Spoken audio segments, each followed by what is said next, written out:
Main question, ಡೈಮಂಡ್ದು future ಏನು? Because ಇವತ್ತೆಲ್ಲ ಈ ಲ್ಯಾಬ್ ಗ್ರೋನ್ ಏನೇನೋ ಬಂದಿದೆಯಲ್ಲ. So what is the future of diamonds, real diamonds?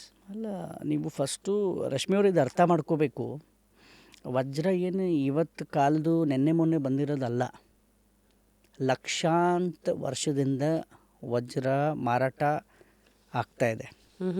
ಒಂದು ವಜ್ರ ಇವತ್ತು ನಮ್ಮ ಮೈನ್ಸಿಂದ ಬರಬೇಕಂದ್ರೆ, ಅರ್ತ್ ಕ್ರಸ್ಟಿಂದ ಬರಬೇಕಂದ್ರೆ ಸಾವಿರಾರು ವರ್ಷ ಕೆಳಗಿದ್ದು ಒಳಗಡೆಯಿಂದ ಬರೋದು. Firstly can you tell me ಹೆಂಗೆ ಡೈಮಂಡ್ ಮಾಡ್ತೀರಾ ಅಂತ? ಅಲ್ಲ, ಡೈಮಂಡ್ ಮಾಡೋಕ್ಕಂದ್ರೆ ನಮ್ಮ ಭೂಮಿಯಲ್ಲಿ ಅದು ಇರುತ್ತೆ, ಆಗ್ಲೇ ಸಾವಿರಾರು ವರ್ಷದಿಂದ ಹಿಂದೆ ಇರುತ್ತೆ. ಅರ್ತ್ ಕ್ರಸ್ಟ್ ಮಾಡಿಬಿಟ್ಟು ಒಳಗಡೆಯಿಂದ ರಫ್ ತೆಗಿತೀವಿ. ರಫ್ ತೆಗೆದುಬಿಟ್ಟು ಅದು ನಮ್ಮ ಮ್ಯಾನುಫ್ಯಾಕ್ಚರಿಂಗ್ ಹೋಗುತ್ತೆ, ಶೇಪ್ ಆಗುತ್ತೆ, ಅದರಿಂದ ಚಿಕ್ಕ ಚಿಕ್ಕ ಕಟ್ಟಿಂಗ್ ಆಗುತ್ತೆ, ಅದರಿಂದ ಕಟ್ ಆ್ಯಂಡ್ ಪಾಲಿಷ್ ಆಗುತ್ತೆ. ಅದು ಭಾಳ ದೊಡ್ಡ ಪ್ರೋಸೆಸ್ ಇದೆ, ಅದು ನ್ಯಾಚುರಲ್. ಅದು ಫಸ್ಟು ನಾವು ಅರ್ಥ ಮಾಡ್ಕೋಬೇಕು, ಭಾಳ ಮಿತ್ ಇದೆ. ಸೊ ನಾವು ಲ್ಯಾಬ್ ಗ್ರೋನ್ಗೆ ಮತ್ತು ನ್ಯಾಚುರಲ್ ಡೈಮಂಡ್ಸ್ಗೆ ಕಂಪ್ಯಾರಿಸನ್ ಮಾಡೋಕ್ಕೆ ಆಗಲ್ಲ. ಅದು ಫಸ್ಟ್ ನಾವು ಬಿಡಬೇಕು. ಭಾಳ ಜನ ಕನ್ಫ್ಯೂಷನ್ ಮಾಡ್ಕೊಂಡಿದ್ದಾರೆ ಲ್ಯಾಬ್ ಗ್ರೋನು ರಿಯಲ್ ಡೈಮಂಡ್ಸು. ಇದು natural baby, test tube baby. ಇದು ಫಾರ್ಮ್ ಲೆದರು, ಇದು ನ್ಯಾಚುರಲ್ ಲೆದರು. ನಾವೆಲ್ಲ ಅರ್ಥ ಮಾಡ್ಕೋಬೇಕಾಗಿದೆ ಫಸ್ಟು. ಸಾವಿರಾರು ವರ್ಷ ಭೂಮಿ ಒಳಗಿದ್ದು ಅರ್ತ್ ಕ್ರಸ್ಟ್ ಆಗಿ ಅದರಿಂದ ಅದು ರಫ್ ಬರೋದು. ರಫಿಂದ ಆಮೇಲೆ ಕಟ್ ಆ್ಯಂಡ್ ಪಾಲಿಷ್ ಆಗಿ ಲೂಸ್ ಡೈಮಂಡ್ಸ್ ಆಗುತ್ತೆ. ಲೂಸ್ ಡೈಮಂಡ್ಸ್ ಆಮೇಲೆ ಜ್ಯುವೆಲ್ಲರಿಯಲ್ಲಿ ಫಿಕ್ಸ್ ಆಗುತ್ತೆ. ಮ್ಯಾನ್ ಮೇಡ್ ಡೈಮಂಡ್ಸು ಮನೆಯಲ್ಲಿ ಇಲ್ಲ ಶಾಪಲ್ಲೂ ಎಲ್ಲಿ ಬೇಕಂದ್ರೂ ನೀವು ಲ್ಯಾಬಿಂದ ಉಡ್ಸ್ಕೋಬೋದು. ನಿಜ. So firstly I was going through stats and figures. ಇಂಡಿಯಾದ ಏನ್ಷಿಯನ್ ಕನೆಕ್ಷನ್, ಇಂಡಿಯಾದ ವರ್ಲ್ಡ್ಸ್ ಫಸ್ಟ್ ಡೈಮಂಡ್ ಮೈನ್ ಆಗಿದೆ ಇಂಡಿಯಾದಲ್ಲಿ 2500 ವರ್ಷಗಳ ಹಿಂದೆ. ಈ ಗೋಲ್ಕೊಂಡ ಮತ್ತು ಕೊಲ್ಲೂರ್ ಮೈನ್ಸ್ ಅಂತೆಲ್ಲ ಇದೆಯಲ್ಲ. ಸೊ ಈಗ ಇವತ್ತೆಲ್ಲ ಕೇಳಿದ್ರೆ ಬ್ರೆಜಿಲ್ಲು, ಆಫ್ರಿಕಾ ಅಂತೆಲ್ಲ ಏನು ಬರುತ್ತಲ್ಲ. ಸೊ ಈಗ ನಿಮ್ಮ ಲಕ್ಷ್ಮಿ ಡೈಮಂಡ್ಸಲ್ಲಿ ಈ ಡೈಮಂಡ್ಸ್ ಎಲ್ಲ ಎಲ್ಲಿಂದ ಬೇಸಿಕ್ ಆಗಿ ಬರೋದು? ನಾವೆಲ್ಲ ಇವಾಗ ನೋಡಿದ್ರೆ ವರ್ಲ್ಡಲ್ಲಿ ಈಗ highest cut and polish diamonds manufacture ಆಗೋದು ಸೂರತ್ತಲ್ಲಿ ಈಗಲೂ. ನಿಜ. ಮತ್ತು ಡೈಮಂಡ್ಸ್ ರಫ್ಗಳೀಗ ನಮಗೆ ರಷ್ಯಾದಿಂದ ಬರುತ್ತೆ, ನಮ್ಮ ಸೌತ್ ಆಫ್ರಿಕಾಯಿಂದ ಬರುತ್ತೆ. ಡೈಮಂಡ್ ರಫ್ಸ್ ಅಲ್ಲಿ ಕಟ್ ಆಗಲ್ಲ. ನಮ್ಮದು ಫಸ್ಟು ನೀವು ಅರ್ಥ ಮಾಡ್ಕೋಬೇಕು, ರಫ್ ಅಲ್ಲಿದೆ. ಹೆಂಗಿರುತ್ತೆ ರಫ್? ರಫ್ ಅಂದರೆ ಒಂಥರ ಕಲ್ಲೇ ಇರುತ್ತೆ, ಬ್ಲ್ಯಾಕ್ ಕಲರ್ ಕಲ್ಲಿರುತ್ತೆ, ದಪ್ಪ ದಪ್ಪ ಚಿಕ್ಕ ಚಿಕ್ಕದು ಆ ಥರ ಇರುತ್ತೆ. ಅದು ವಾಪಸ್ ಅದು ಒಂದು ಪ್ರೋಸೆಸ್ಸಿಂದ ಕ್ಲೀನಾಗಿ ಮಿಷಿನ್ಗೆ ಹೋಗಿ ಆ ಶೇಪ್ ತೊಗೊಂಡು ಆ ಶೇಪಿಂದ ಚಿಕ್ಕ ಚಿಕ್ಕ ಚಿಕ್ಕ ಚಿಕ್ಕ ಕಟಿಂಗ್ ಆಗುತ್ತೆ. ಸೊ ಇಷ್ಟಪ್ಪ ಕಲ್ಲೇ ಅದು ಫುಲ್ ಡೈಮಂಡ್. ಇಷ್ಟು ಚಿಕ್ಕದು ದೊಡ್ಡದು ಆ ಥರ ಭಾಳ. ಈಗ ಒಂದು ಸತಿ ಅರ್ತ್ ಕ್ರಸ್ಟ್ ಆಗೋ ಟೈಮಲ್ಲಿ ಪೀಸಸ್ ಚಿಕ್ಕ ಚಿಕ್ಕ ಚಿಕ್ಕ ಚಿಕ್ಕ ಚಿಕ್ಕ ಪೀಸಸ್, ಹೆಂಗೆ ನಮಗೆ ಕೋಲ್ ಪೀಸಸ್ ಸಿಗುತ್ತೆ ಆ ಥರ ಕೋಲ್ ಪೀಸಸ್ ಸಿಗುತ್ತೆ.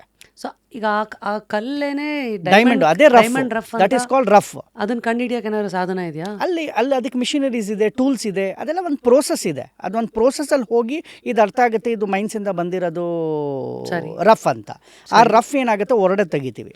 Let's say if it is 100 kg rough. ಹೌದು, ಅದು ಒಟ್ಟಿಗೆ 100 kg ಅಲ್ಲ, ಚಿಕ್ಕ ಚಿಕ್ಕದೇ ಬರೋದು, ಒಟ್ಟಿಗೆ ಇಷ್ಟು ದೊಡ್ಡದು ಬರಲ್ಲ. ಸೊ ಒಂದು 50 kg, ಸಾರಿ ಒಂದು 5 kg ಅಲ್ಲ, ಕ್ಯಾರೆಟ್ಸ್ ಅಲ್ಲಿ ಲೆಕ್ಕ ಬರೋದು. ಓ ಹಂಗೇನಾ?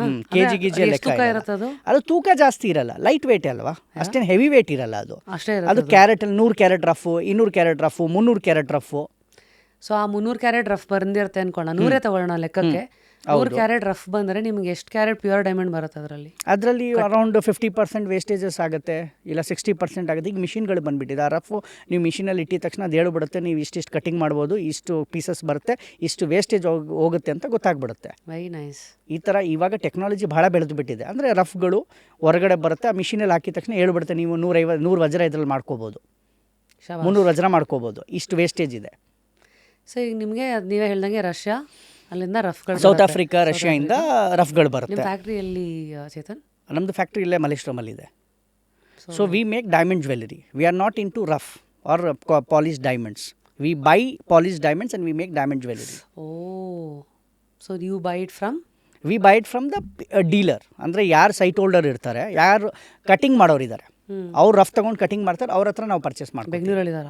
ಅವರು ಬಾಂಬೆಲಿ ಇರ್ತಾರೆ.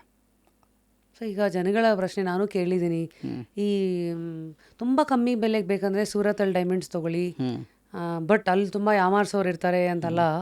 So if I have to ask you, because you are in this industry, ಎಲ್ಲಿ diamonds are the best diamonds? ಅಂದರೆ apart from what you buy from your jewellers, ಈಗ ನಾವು ಹೋಲ್ಸೇಲಲ್ಲಿ ಡೈರೆಕ್ಟಾಗಿ ಅಲ್ಲಿಂದ ತೊಗೋಬೇಕಂದ್ರೆ? ತಪ್ಪು ಮಾಹಿತಿ ಎಲ್ಲರಿಗೂ ಬಂದಿದೆ.